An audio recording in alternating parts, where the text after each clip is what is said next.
Hello,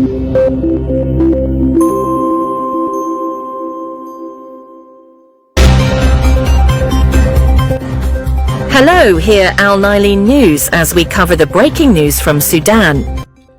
On the diplomatic front, Idris announced that discussions with Cairo resulted in an agreement to enhance coordination between the two nations to bolster shared positions in regional and international forums.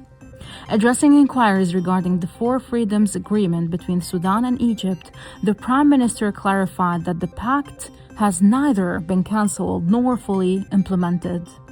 He explained that the file would be revisited once stability is restored, stating the agreement has not been revoked, but it has not been activated either. Once matters settle, we will discuss this transparently. Sudan's Finance Minister RSF seeking Darfur cessation, Egyptian firms reserved for mega projects. In an inclusive interview with Sudan Horizon, Sudanese Minister of Finance and Economic Planning Dr. Jibril Ibrahim revealed government assessments suggesting that rebel forces are attempting to establish total control over the Darfur region to consolidate power ahead of potential secessionist maneuvers. Ibrahim emphasized that the government is fully aware of these efforts and will not allow them to succeed.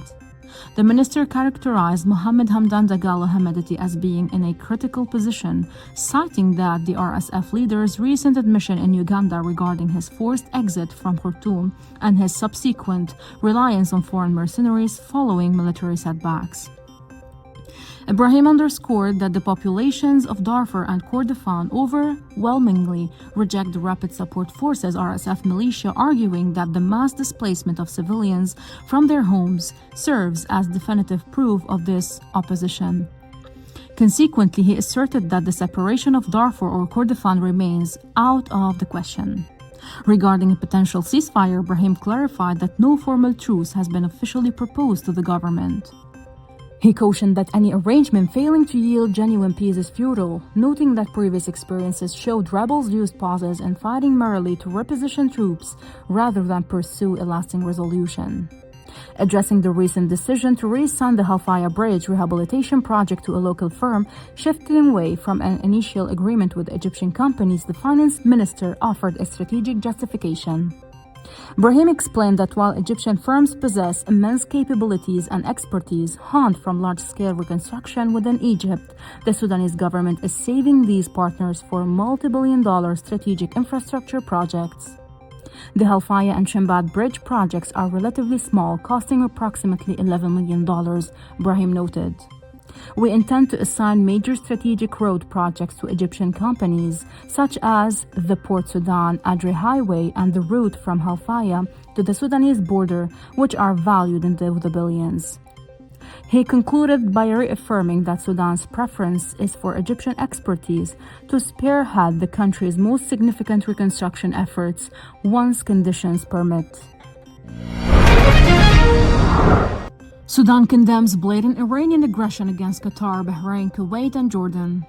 The government of Sudan has issued a forceful condemnation of what it described as blatant and illegal Iranian aggression targeting the state of Qatar, the Kingdom of Bahrain, the state of Kuwait, and the Hashemite Kingdom of Jordan.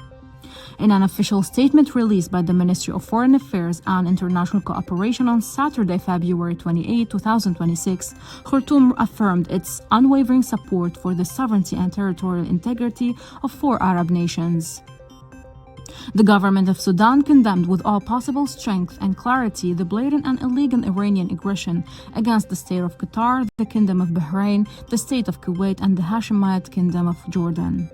Sudan confirms its full solidarity with the sovereignty and territorial integrity of these sisterly nations. Furthermore, calls for strict adherence to the principles of international law and an immediate return to the negotiating table.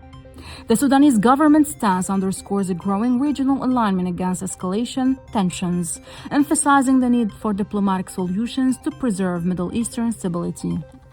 Justice Minister meets with ICRC President.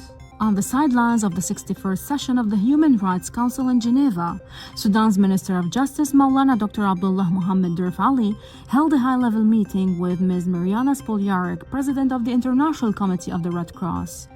According to SUNA, the meeting was attended by Dr. Salama Ishaq Al Khalifa Sharif, State Minister at the Ministry of Human Resources and Social Care.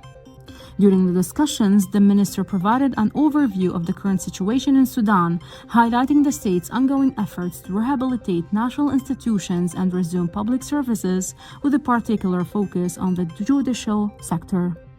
He also detailed national peace initiatives, including the formal roadmap and the peace initiative aimed at stabilizing the country.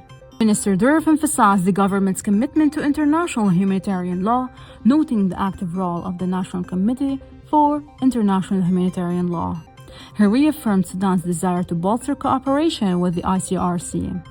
The dialogue shifted to the pressing humanitarian crisis, where State Minister Dr. Salama Ishaq underscored the ICRC's critical role in tracing missing persons.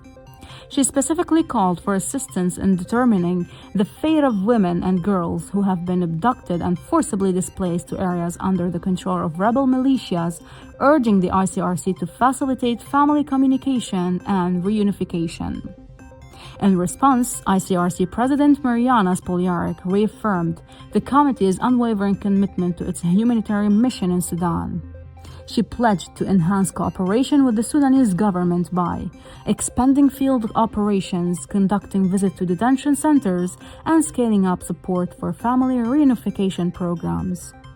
These measures are intended to elevate civilian suffering and strengthen the overall humanitarian response in the region.